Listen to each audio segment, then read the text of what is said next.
Welcome to Untamed Blossoms, the podcast where we celebrate the untamed journey of womanhood. Here, we tell the stories of incredible women who have embraced their authenticity, inspiring others to do the same. From entrepreneurs to artists, activists to adventurers, we share triumphs, challenges, and the beauty of self-discovery. These are the stories of women blazing their own trails, breaking free, and blooming unapologetically. Join us to connect, be inspired, and celebrate the power of women's stories. Together, let's rewrite the rules and embrace our wildness.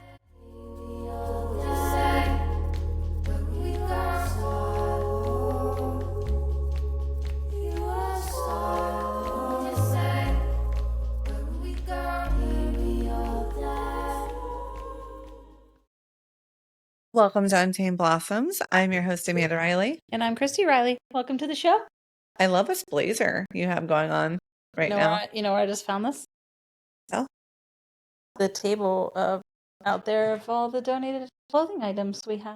I love that. It's cute. Yeah. So cute. Yeah. Maybe you should keep that. I might keep it. I'm wearing a mushroom shirt. Yeah. With mushroom earrings. I don't know if you can see.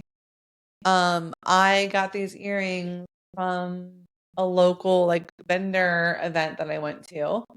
Mm-hmm. This woman made incredible jewelry and she had a strong mushroom theme, and I was like, you're always here for anytime. And you're drinking mushroom tea right now. I'm drinking mushroom tea. Yes, a friend of ours, Abby Turner, is launching her own tea company, and so she asked us to try it. So far, it's been amazing. This is her brain food that I just put in here.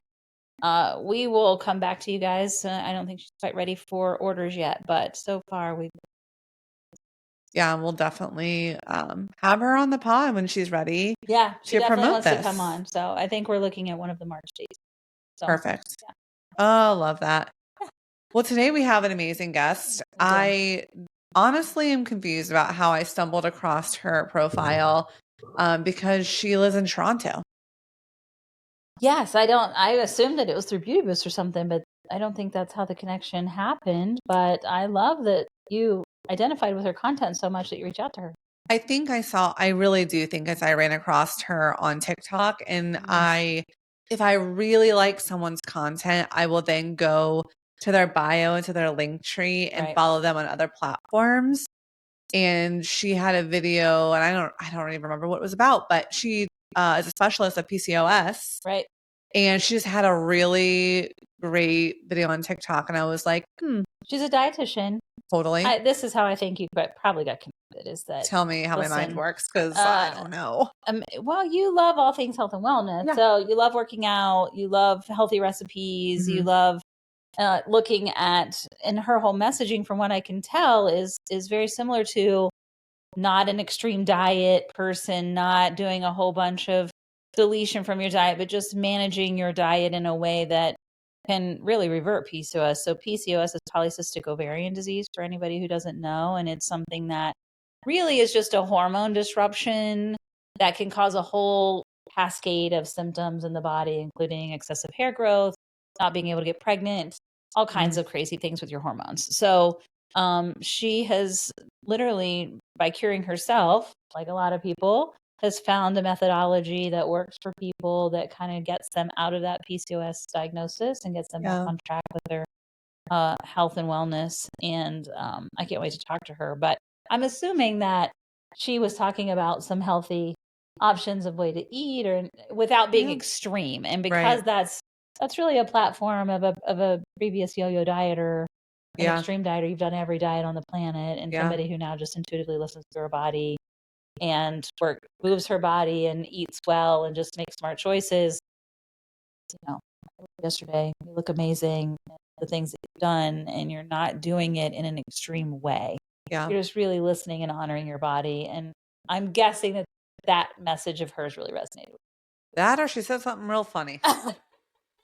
Or I'm totally off base and she just cracked a wicked ass joke and you were like, she's hysterical. It could only be one of the two. But I'm just so excited. I think a lot of people have a lot of opinions, and there's a lot of Instagram people who tell you how to eat and do things, blah, blah, blah, which is fine. But to have a real expert on about something that affects you said a lot of women. I think 10%, yeah. they can accurately say in the United States, they think that's actually inaccurate because of underdiagnosing for women, and that unfortunately in our medical fields, women are not listened to very well and dismissed as hysterical or emotional, or and not really taken seriously. And I'm seeing a shift. I'm hoping I'm seeing a shift in our medical community. Historically, it's not been the case. It's really bad for anything to do with our hormones. And unfortunately, women, everything is ran by a hormone cascade in our body almost. And so if those are off, it affects us in a huge way more than men. And it's starting to become more widely understood. And people like her are coming forward with information to help people connect. What you're putting in your mouth is having an impact on your hormones. What you're putting on your body is having an impact on your hormones. And that leads to a whole number of things that we can reverse and fix if you want to, right? Yep. And so I do think that her messaging is important, and having people on that listen to women and not them as emotional. Anything other than knowing their body, right? Like do the investigation. Else. And I can remember 20 years ago, if I'd have said I wanted to have my hormones checked, my PCP would have been like, why?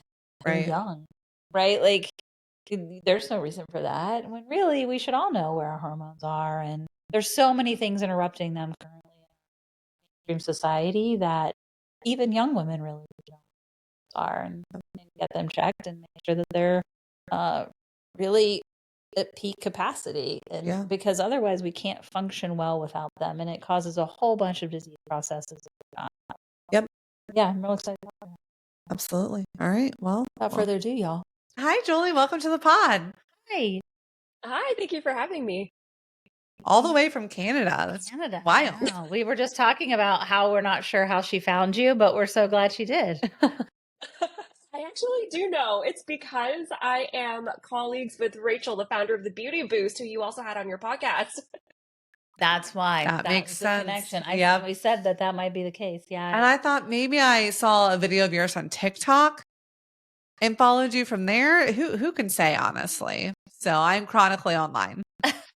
Everyone's connected somehow, especially in the women founder kind of space. Yes. For sure. Yep. She is definitely amazing, and someone that I have met so many women through her and the Beauty Boost in general. So yeah, she's great. So Julie, tell us about you. So don't be afraid to take us back a little ways and tell us a little bit about growing up and your parents maybe, and just, some defining moments that define who you are. And then we'll get into what you do and stuff later on. Yeah, sounds good. I'll try not to make this feel like a therapy session, but we're going back.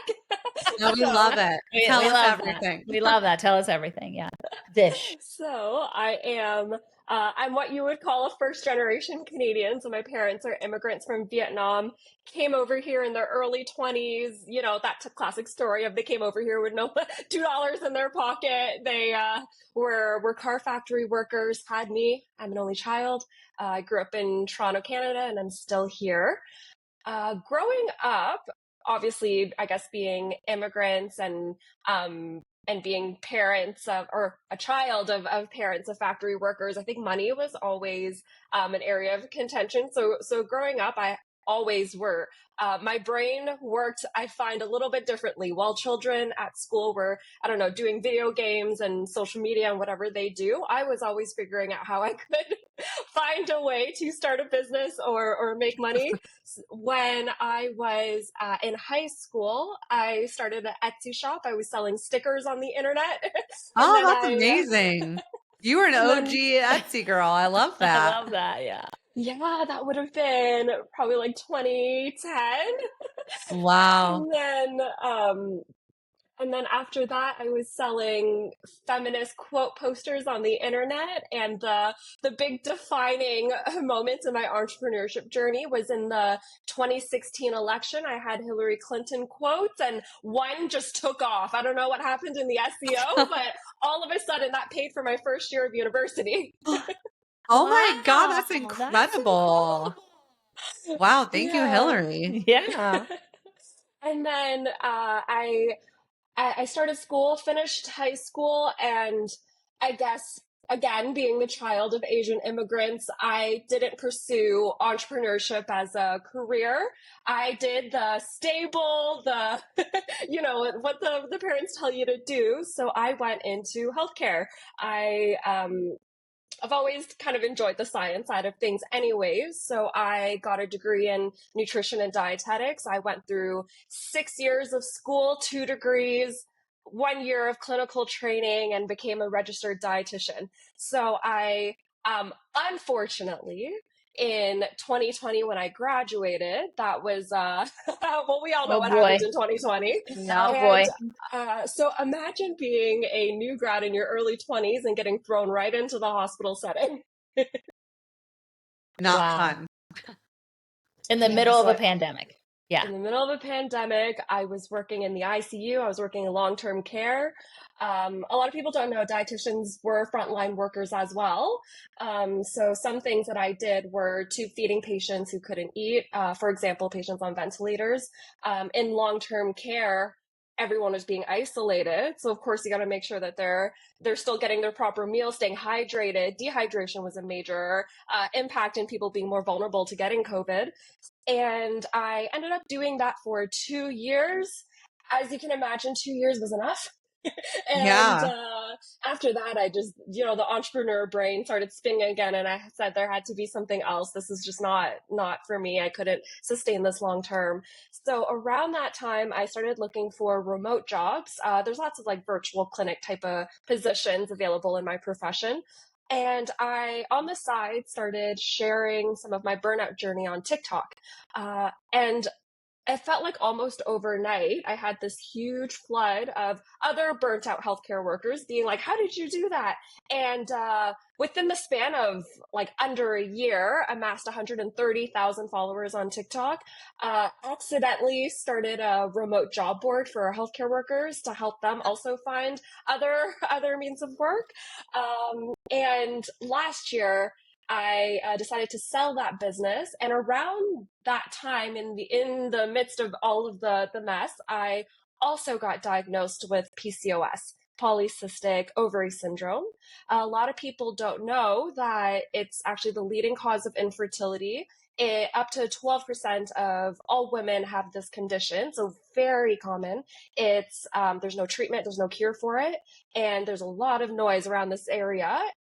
So ultimately, I decided to pursue, I think, a little bit more of a calling or a purpose, and started a clinic specifically specialized in PCOS. And now we're here. Wow. And this is where we've landed. Well, I would like to take you back just a little bit, and really, I think, help people understand being a child of immigrants. People would be very interested in that story and in the messaging. Obviously, they came over, was really struggling, working. And so just talk about that and part of their culture really and now your culture through them. How are they trying to sort of save you? Because I feel like they're all well intentioned, right? Like it's they just want to help you and make sure that you're better than they are, you know? I know exactly what you mean. And yeah, I guess how they raised me is a little bit different than how I view, I guess, work and money and everything. So when I was growing up, because obviously, understandably, everything that they went through, they just value utmost education. I think in their eyes, they viewed education as a means of social mobility. I think, to have a degree and to get I'll call it like quote unquote like conventional job is how they view success. They, in their eyes, sacrificed a lot, leaving everything back home, their family, to go to a strange new place, and be of lower socioeconomic status, with the hope that this opportunity of living in North America could allow me to finally maybe move up in status. And that's where I guess they placed their value. But also regarding money growing up, because I guess you don't have the most money up front. I didn't learn this lesson until growing up, but I feel like now, to give the example of clothing, for example, I find a big movement towards maybe spending more money on a higher quality clothing piece that will last longer as opposed to spending money on fast fashion. And this is so specific, but it was a weird money lesson for me because growing up, you were looking for what was the lowest dollar value possible. And it didn't matter if it was only going to last you a few months. We didn't have the money to invest in a higher quality piece up front. And even as I don't know, entered my 20s, I still viewed money that way until I guess, had friends with a little bit more of a privileged upbringing and pointed out to me that why are you spending $20 on a pair of boots that are falling apart? And I'm in a position now where I don't need to be worried about, I guess, that situation anymore, but that still sticks with me. That big dollar amount is kind of daunting and scary. It's sometimes like those behaviors that are built in when you're growing up and you're, like you're in those situations where you're like, okay, this is how we were able to get by though, right? So I'm now going to follow these same patterns because it feels comfortable and I know that it's safe and maybe it'll help me save money.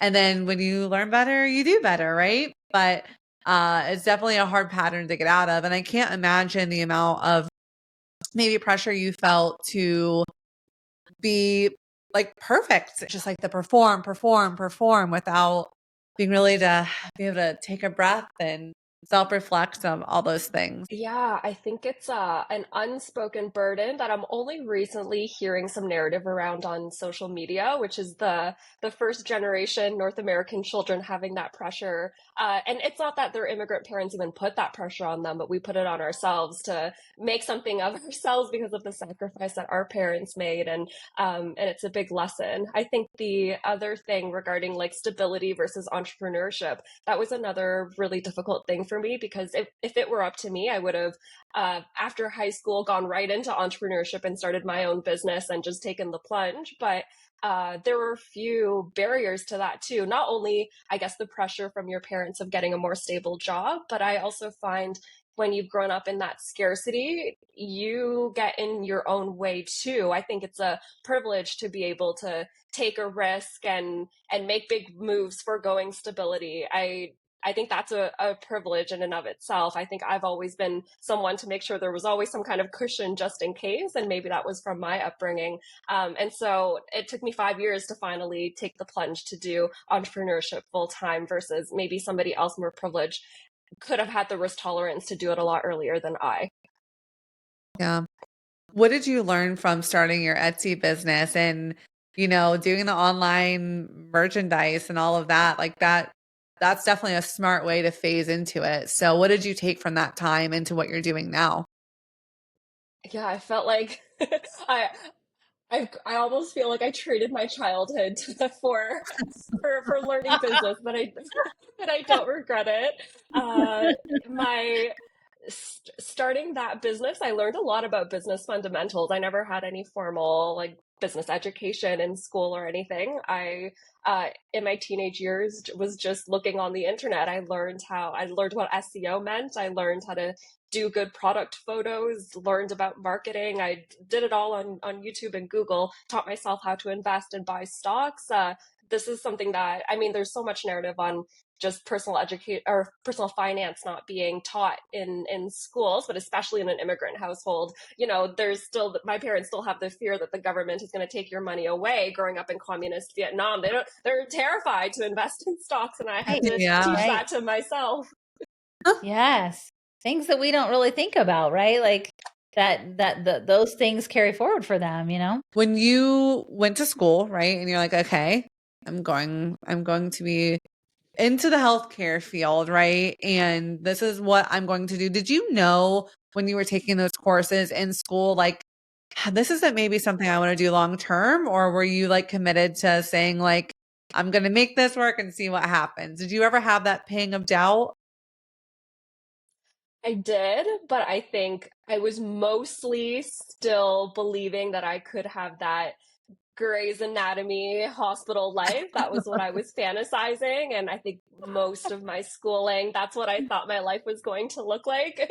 Only when I was applying to programs, maybe unconsciously, I had always thought that I would pursue entrepreneurship because I did get accepted to both nursing programs and dietitian programs.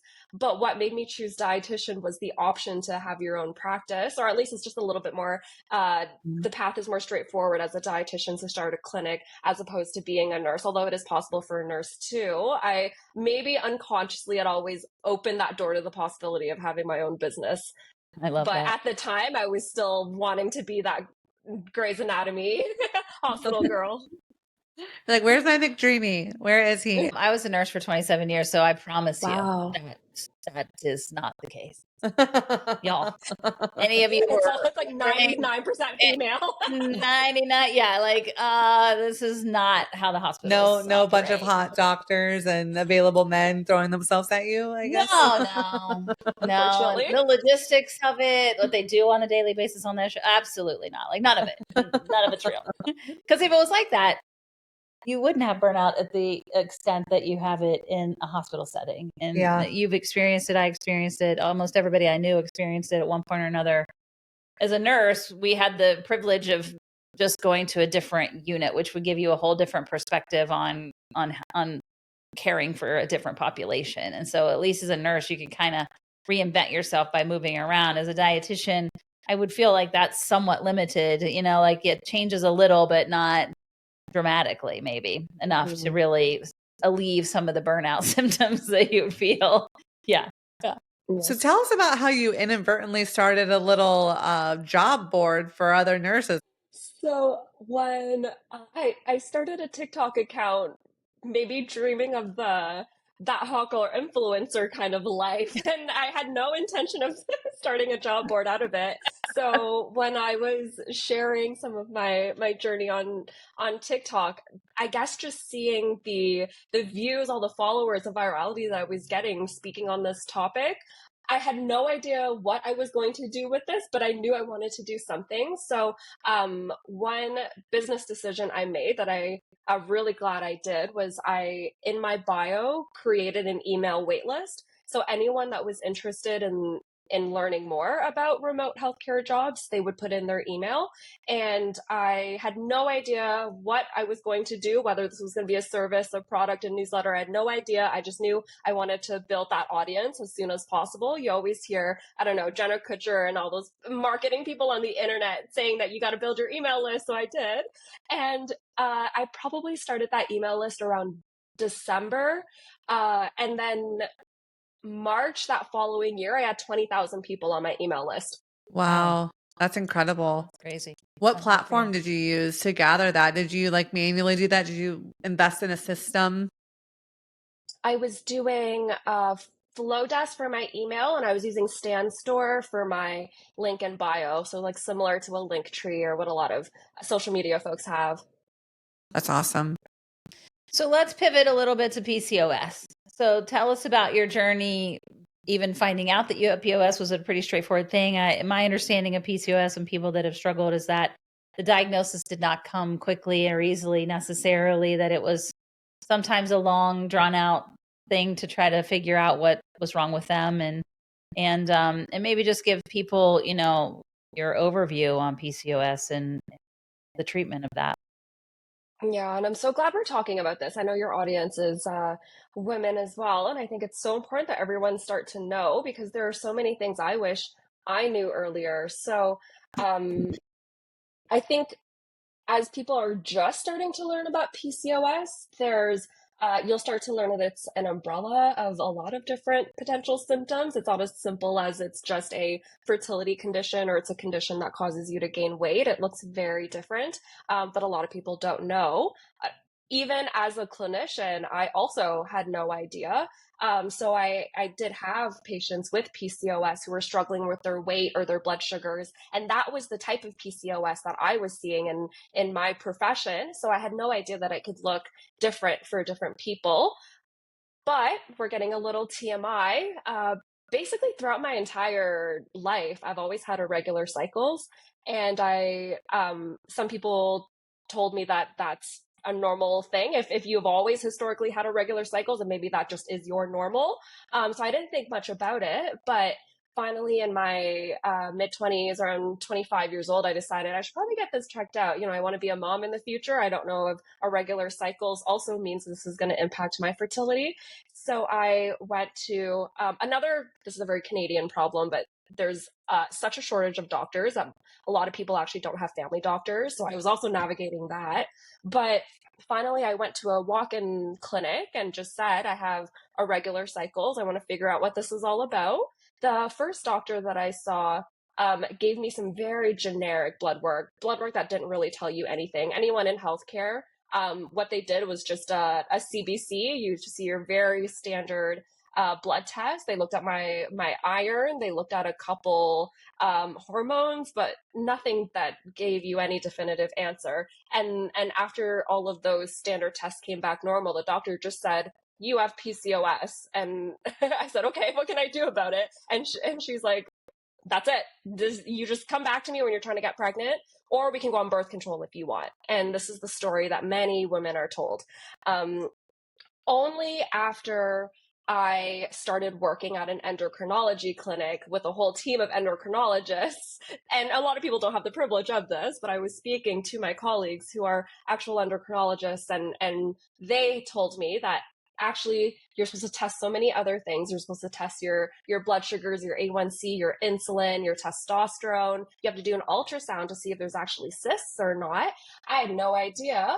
Another thing that I learned is that you can also be a normal BMI, but still have PCOS as well. There's a misconception that weight gain is associated with PCOS. I never had issues with my weight. So finally, I did a full, more comprehensive PCOS workup, did an ultrasound. The ultrasound came back with like 20 plus cysts on my ovaries. No idea that was there. I've been living 2.5 decades, had no idea there were all these little cysts, which is the classic polycystic portion of PCOS. Right. And you were not having any pain. Were you having a lot of pain? No, I just had, the typical period cramps, so nothing debilitating. Barely any symptoms other than the irregular cycles, maybe some acne. I had no idea until I finally thought to get it tested. But a lot of people don't really find out until they're trying to get pregnant and realize that they're having issues, and then discover they have PCOS. But now they've already lost a lot of time. Yeah, so you really just wanted, because you had irregular periods, that's what prompted you, versus, as you mentioned, some of these people that are experiencing this have a lot of really aggressive, excessive facial hair, very, really dark acronathia. They have dark armpits and dark around their neck. Like that's a classical, but I feel like that's also a very like down the road symptom, right? Like this has been, I feel like this has been going on for a long time when you've developed like these symptoms, and now your cascades of hormones are so far out of whack for so long that now you have all of these other symptoms that are very easy, way more easier to see than the ones that you were diagnosed with, right? Yes, exactly. For many people with PCOS, often there is insulin resistance, there's the physical manifestations of insulin resistance, but something people don't know is when we talk about getting your blood sugars tested, often on paper, it looks like getting a fasting glucose done. If you're lucky, a doctor will do something called an A1C, which gives you a more comprehensive 3-month view of your blood sugars. But often that's where it stops. What a lot of people don't know is if your A1C is elevated, we're already too late, because actually another thing that's supposed to get tested is something called a fasting insulin. And many clinicians will use a calculation. It's called a HOMA-IR. It's where you just basically divide and look at your fasting glucose with your fasting insulin together. This is how doctors see if there is insulin resistance or not. And you can absolutely have insulin resistance while still having a normal A1C. So if your A1C comes out high, it's already too late, and you probably already have insulin resistance. It's not too late, but it's further progressed. Right. Yeah. Right. Right. Your body has lost its ability to compensate, like you're further down the road. Yeah, your body's been compensating. I always say you have a very finely tuned machine here.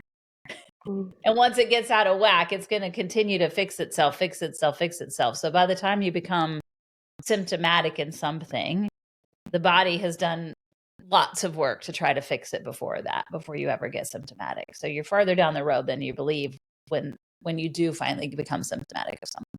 So insulin is one of those. You talked to a team of endocrinologists, correct, about this. And then what helped you pivot to say, like, I want to do this for women and I want to do this full time and open my own business to make sure that this gets the attention that it needs? I think just firsthand experiencing all of the frustrations, not only from my own journey getting a diagnosis, but also working in an endocrinologist clinic and seeing the experiences of many women coming for help. There were a bunch of areas of frustration that I just knew there needed to be a solution for, and I thought I could be that person to do it. Specifically, I have I think my Roman Empire, as the TikTok folks call it, is I think we approach weight loss in a totally backwards way, and weight loss under the umbrella of PCOS is such a big topic right now. I find when we think about weight loss, the path to weight loss, how it typically looks for people is doing a calorie deficit and maybe following a meal plan and doing a diet. I firmly believe that shouldn't be the start of the journey. That should actually be towards the end of the journey. And I'm finding that a lot of people who struggle with their weight, aside from all of the hormonal and medical things that make weight loss hard, from a behavioral standpoint, I think everyone can stick to a diet when circumstances are perfect, when they have all of the time and energy to put together healthy meals and exercise. But the problem is most days circumstances are not perfect. And people don't have a contingency plan. And this is why that all or nothing yo-yo dieting happens so often. Something I do in my practice that's very unique for a dietitian is I also do behavioral tools, because I'm finding that a lot of people in the scenario when circumstances are not perfect, what ends up happening is it's the end of our workday, we're stressed, we don't have the capacity to throw a meal together. Now we're ordering probably less nutritious foods outside. And then now we're stress eating, we're decompressing, and that cycle repeats. So the solution to a scenario like this, which I see so often, the solution is not a diet. The solution is probably learning some tools to manage our stress and our emotional eating, and probably some planning tools or some kind of tool to actually create behavior change so that we could have systems to plan meals and not just rely on the whim of how we're feeling at that moment. It's like a 50-50 shot whether you put together a meal or not after a stressful day. We need to make sure we're not putting ourselves in that scenario in the first place. So most dietitians don't have any behavioral training. They're only taught how to tell people what to eat and send them off. I actually did an additional training in psychology and cognitive behavioral therapy and emotional eating training so that I can actually help people get to the root of what is actually going on. And I think this is how weight loss should be approached if we actually want to lose weight successfully. So this is for PCOS folks and people who struggle with weight in general. Yeah, we talk about this a lot. Someone who's a chronic yo-yo dieter who has done every diet under the sun, we talk a lot about how it's taking us some time and some behavioral changes and getting to know ourselves and dealing with the mental and cognitive loads that we face to then make changes that are more healthy and sustainable. And a big part of that is not just going on okay, now I'm not eating carbs this week, which most of us have done that, right? Mm-hmm. It's about how do you plan for success? Because if you have a plan in place, and if you're cutting up those veggies and fruits during the middle of the day, so you have them later when you are feeling stressed and want a snack, like that sets you up for success versus then the shame spiral that happens of, I can't believe I door dashed myself another pizza last night because I was so stressed. And now I'm stressed out that I did that and I spent the money. Right? Might as well eat ice cream now. Might as well. Might as well eat ice cream because my day is ruined. Yeah. Those mentalities. It's really important. What you just pointed out is actually something that I teach people about. It's something called permission thoughts. Our brain is really good at giving us those thoughts of like, oh, well, there's a blip in my day, I might as well just keep going. There's no reason you need to keep going. No, no. No, you could have just stopped at the pizza. You didn't need the ice cream and the cookies and the other things that you decided to have afterwards. Yeah. So how does some of those diet choices, when they're not awesome, make things worse for our hormones and make things worse for our body? Yes. With PCOS, to super simplify a scientific topic, PCOS is commonly associated with having less awareness of our fullness hormones. However, that is manifesting. Folks with PCOS struggle with experiencing, proper hunger and fullness hormones. And so they are more likely to develop binge eating disorder. PCOS is also associated with anxiety, depression. Anecdotally, I'm finding a big relationship between ADHD and PCOS as well. A lot of adult women are getting diagnosed with ADHD later in life. But basically, I call this like the Holy Trinity because all of these conditions work hand in hand to making healthy food choices very difficult for people. Well, obviously in North America, we know that we live in a ultra processed, hyper palatable food environment. And most likely these foods are going to be higher in calories, but not as nutrient dense. The sugar is going to be higher, and you're probably not going to get too much fiber in there. You'd be lucky if you're getting some protein in those foods. So if you have PCOS and you have insulin resistance, obviously having an increased sugars is going to cause us to have the ups and downs of our blood sugars, which is going to cause us to feel tired and lethargic. The next day, we're going to feel probably extra hungry because that food kind of moves right through us if there's not the most fiber and protein.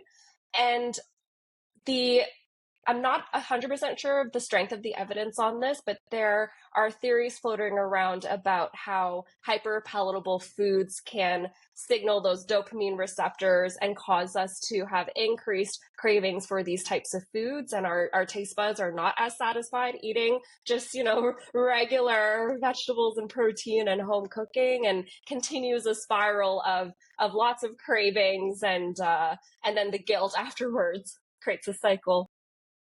Right. So my understanding, and correct me if I'm wrong, is that insulin resistance means that, when you said that you test your insulin levels go up because your body is literally making more insulin because the insulin is failing in all essence to get the nutrients from your digestive tract into the cell to be used.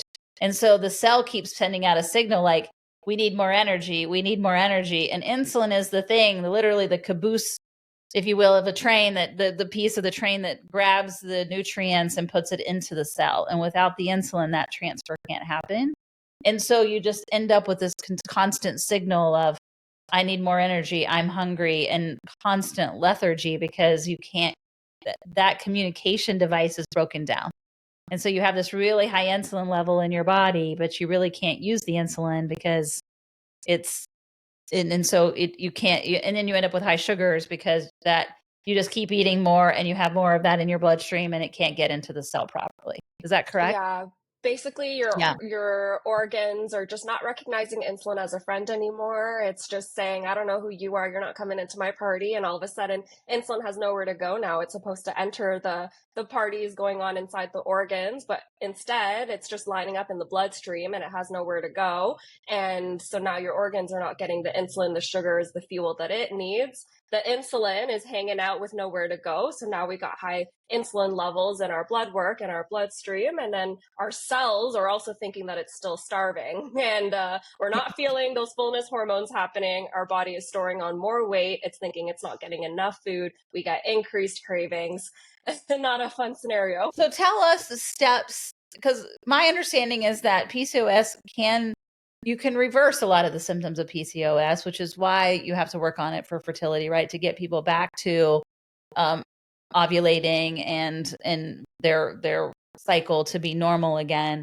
There is hope for those that are listening, right? So that's whole part of your program is to get them back to a more regular state. And so give people the steps that you recommend to getting them back to equilibrium.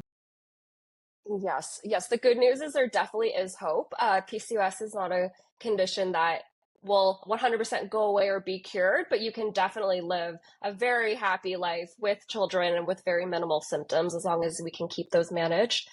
So if you are someone who are experiencing symptoms or wonder if you have PCOS, then the first step is to go to your doctor and get a full PCOS workup. So get the ultrasound, get the blood work. Hopefully you get that diagnosis, or at least you get some answers on why you're experiencing these symptoms.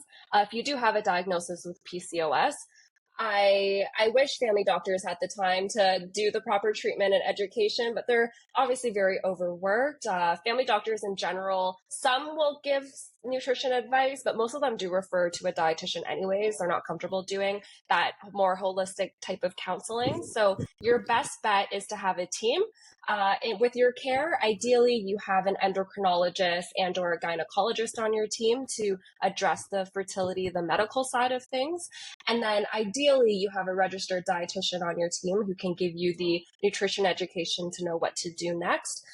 So what to expect with a dietitian is they're going to look over your blood work and assess the symptoms that you have and be able to give you nutrition advice and probably some supplement advice to manage your symptoms. But for most people, the nutrition plan is usually targeting some kind of anti-inflammation, some kind of blood sugar, insulin-friendly diet, more protein and fiber, things like that.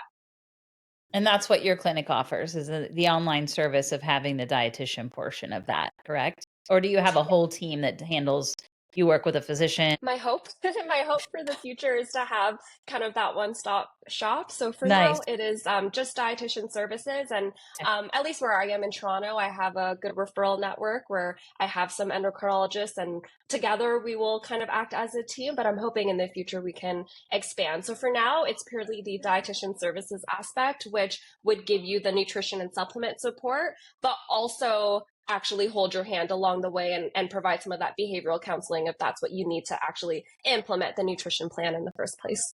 Yeah. I want to pivot a little bit to some of your learnings throughout the process of becoming a founder and doing all of these incredible things. You've had to balance what it looks like to take rest for yourself, right? So you mentioned 7 types of rest, not just physical. I would love to hear you talk a little bit about that. Yes, this was a lesson I learned in my own burnout journey.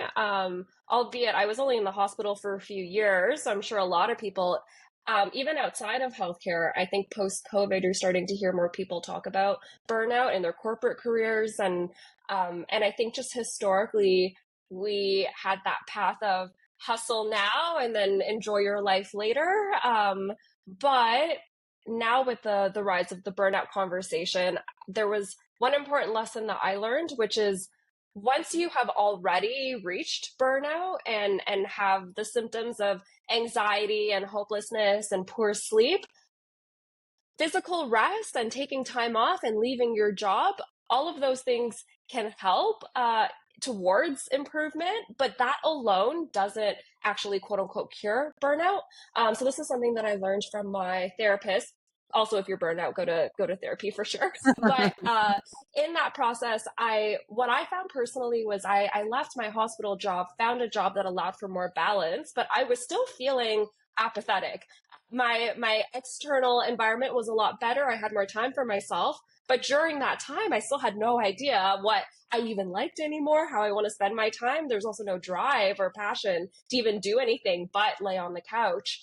So I learned that if you actually want to get over burnout for good and actually be in a better mood, you actually have to nourish more than just physical rest. There's 7 types of rest. I think if you just do a Google search, all of the ones are listed there, but something along the lines of emotional rest, spiritual rest. Spiritual rest is important because I think it's not only isolated to religion, but just that feeling of being connected to something bigger than yourself, that connectedness, that feeling of community is what a lot of people are lacking. And so we kind of get hyper focused into our own little bubbles, and that's also not going to be great for our mental health. We also need creativity. A lot of us lose that, I think, as adults. There's sensory rest. There's time to just be alone without any screens and stimulation, but it's also important that we get social rest and spend quality time with others. We were, as humans, meant to be connected in the first place. And so personally in my journey, how I tried to nourish those other areas of rest was I I think I relied on social media for ideas, but I I started to get into a few more creative activities, which I found I lost just over the pandemic and just all the rigorous schooling I had to do. So I started reading more fantasy books, which I never thought I would get into. I was in my teen years learning about business. It was all about, the self-help, the rich dad, poor dad. I'm so over. I'm so You over all like this didn't stuff. start off with Twilight like the rest of us. You went straight for You missed your Twilight. wow. Yeah, That's girl. right. I'm glad you got that I back. know. I know Glad I'm you came back experiencing and joined that the crew. now. I romance fantasy books, the book talk community is growing. I really got into that. Mhm. I joined a book club in my local city.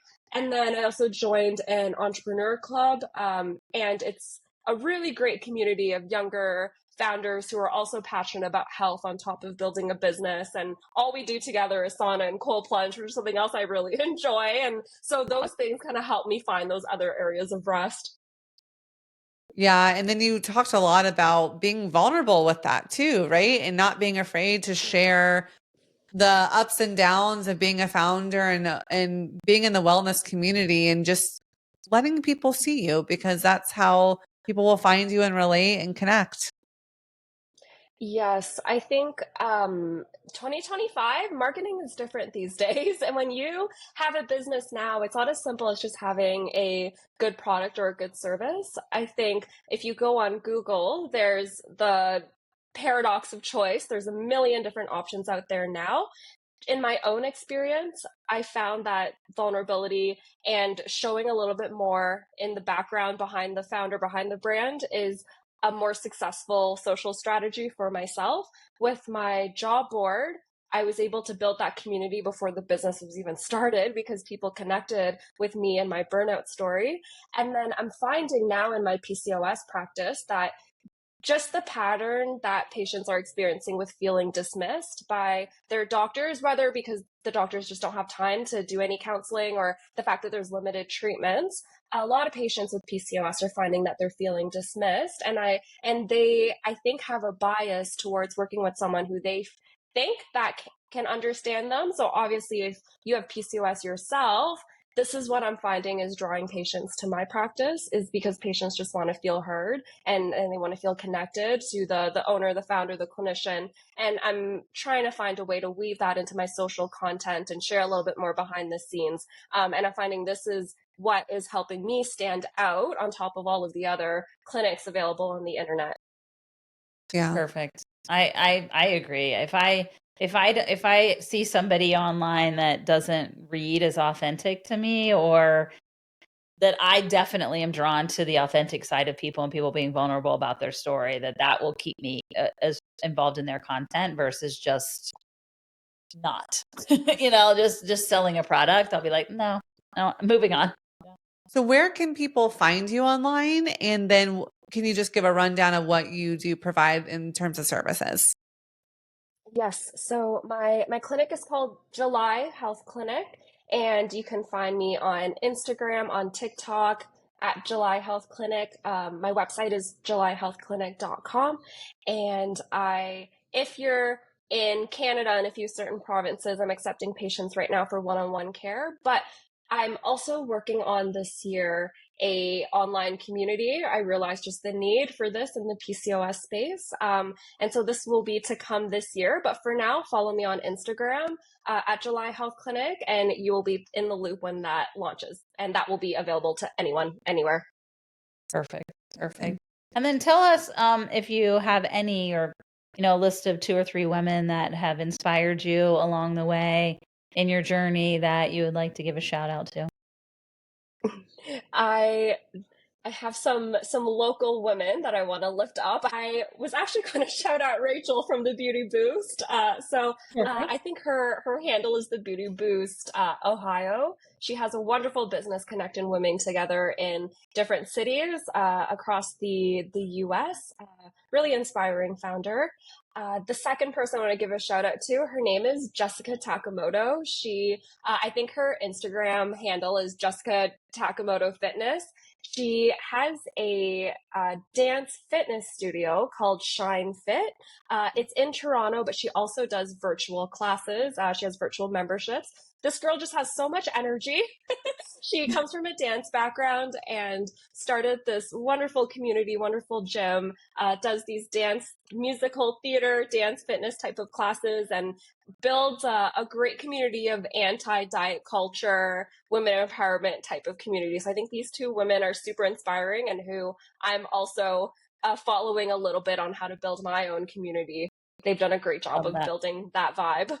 As a founder, hustling decades, your 20s and 30s away to enjoy life later is not the path anymore. I think it's very possible to prioritize your health while still building a successful business. So I think making it an effort to enjoy your life now as opposed to it later. I saw someone on TikTok put it in a way that they are microdosing retirement now, thinking about how they want their life to look like when they retire, but microdosing moments of that in their weeks or their months as while they're still young and enjoying their life now. I love that. I'm taking that away from this conversation for sure. Yeah. Microdosing retirement. Yep. I think dig that. It's an all or nothing culture we've been in for so long of, I just have to keep going. I have to do this side hustle. I have to, climb the corporate ladder, like all of these things. And then you get to a point where your body and mind can't sustain all the fun, enjoyable things that you want to do because you've just crashed and burned. So, well, we will make sure we link all of your handles in the show notes for this, for today's episode, and we'll tag you on our socials as well. Please make sure to give us a subscribe on YouTube. We're also on Spotify, Apple Podcasts, and iHeart. So give us a follow and definitely share this episode with anyone that you feel like would resonate with this. And thank you so much for shedding some light on a topic that many women maybe struggle with or know someone that struggles with that didn't really have the tools or knew much about to be able to help and be in community with them. So we appreciate it. Thanks, Julie. Thanks for coming. Thank you for having me.